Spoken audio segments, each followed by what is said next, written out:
안녕하세요, 여러분. 굿모닝 행정학 진행하는 여러분의 영디 최영희입니다. 자, 우리 오늘 실험에 대한 내용부터 들어가야 될 것 같은데요. 이 정책평가 파트에서 실험을 되게 어려워들 많이 하시죠. 근데 기본적으로 실험에 여러 가지 기법들을 다 외우시는 건 나중에 하시면 됩니다. 실험이 구체적으로 어떻게 구분이 되는지, 준실험과 진실험의 차이는 무엇인지 이거 보시는 게 사실은 포인트여서 너무 복잡하게 생각하시지 않았으면 좋겠습니다. 자, 우리 한번 들어볼게요. 자, 일단 제가 여러분들 16번 선지부터 오늘 봐야 합니다. 정책 실험에 대한 기본 내용들을 설명을 했는데, 정책 실험은 통제 집단을 구성할 수 있느냐, 이게 되게 중요하죠. 통제 집단을 구성할 수 있다면 그걸 우리가 실험이라고 표현하고요. 만약에 통제 집단을 구성할 수 없다, 그건 비실험적 방법이라고 얘기합니다. 이렇게 일단 구분을 먼저 하고요. 그 다음 통제 집단의 구성이 되느냐, 안 되느냐, 요걸 가지고요. 통제 집단.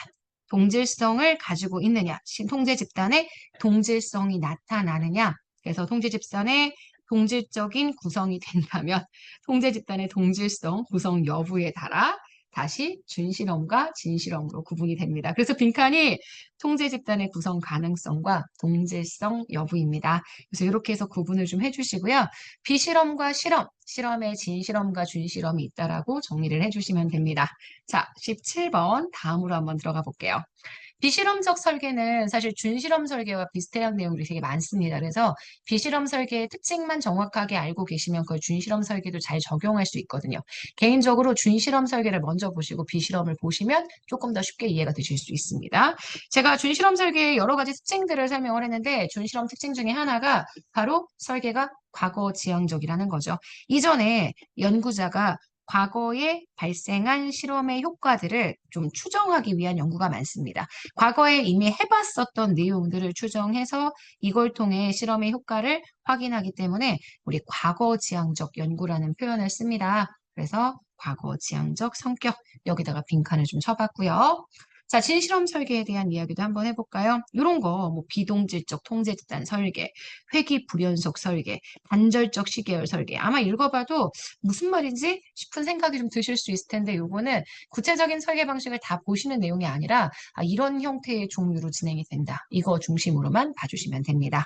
자, 우리 진실험 설계에 대한 이야기도 한번 해볼까요? 진실험 설계의 가장 큰 특징, 동질적인 집단 설계가 가능합니다. 실험 집단과 통제 집단의 동질적인 구성이 가능하고요. 그래서 동질적 구성이 되기 때문에 동질적 구성을 하기 위해 오히려 무작위 배정, 랜덤 샘플링을 합니다.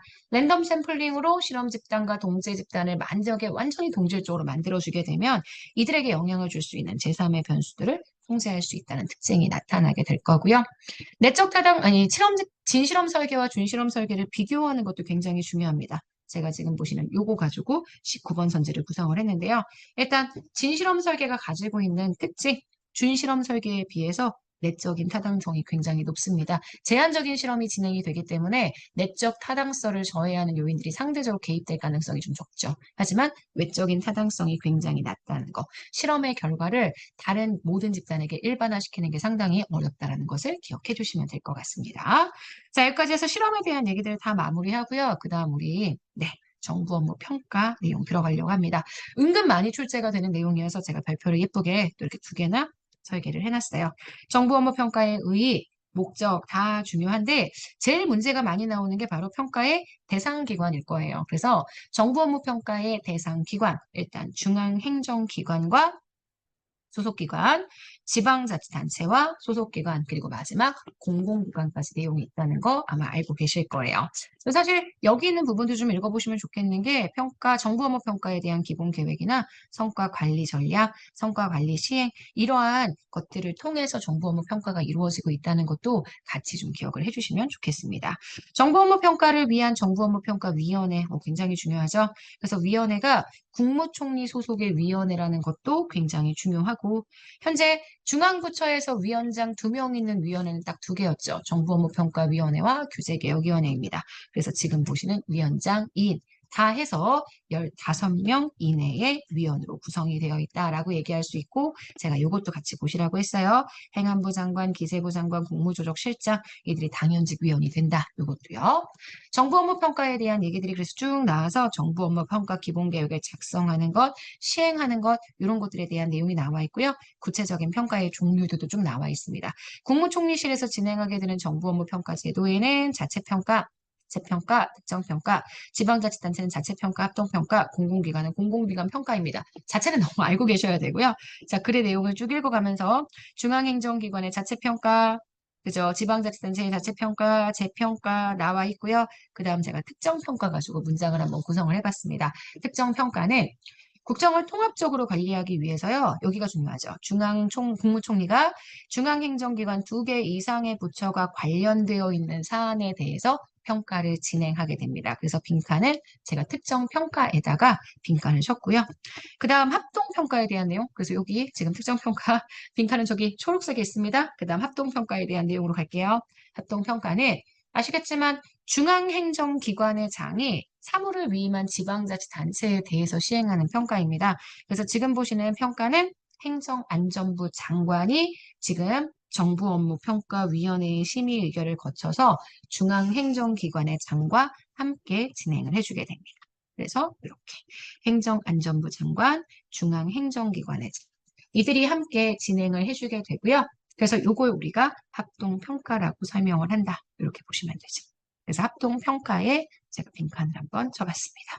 지방자치단체의 합동평가위원회도 문제에 출제가 된 적이 있기 때문에 여기도 좀 한번 읽어보시고 지방자치단체 합동평가위원회에 현재 위원장이 몇 명이고 위원장이 몇 명이고 그 다음 위원이 몇 명이고 민간위원은 어떻게 되고 뭐 이런 것들이 한번 출제가 된 적이 있기 때문에 여기도 한번 읽어봐 주시면 될 것 같습니다. 자, 그 다음 공공기관 관련된 평가가 마지막에 나와 있죠. 공공기관 평가는 평가의 종류가 여러 가지가 아닙니다. 딱 하나예요. 그냥 외부 평가. 그래서 지금은 기재부가 실시하는데 어쨌든 이 공공기관 스스로의 자체 평가가 아니라 외부 기관에 의한 평가가 나타난다라고 보셔야 되고요. 공공기관 평가는 공공기관의 특수성, 전문성 고려하고 평가의 객관성, 공정성 위해서 외부 기관에 의해서 평가가 진행이 된다. 이렇게 봐주시면 됩니다. 자, 그래서 공공기관에 관한 평가들 쭉 나와 있고요.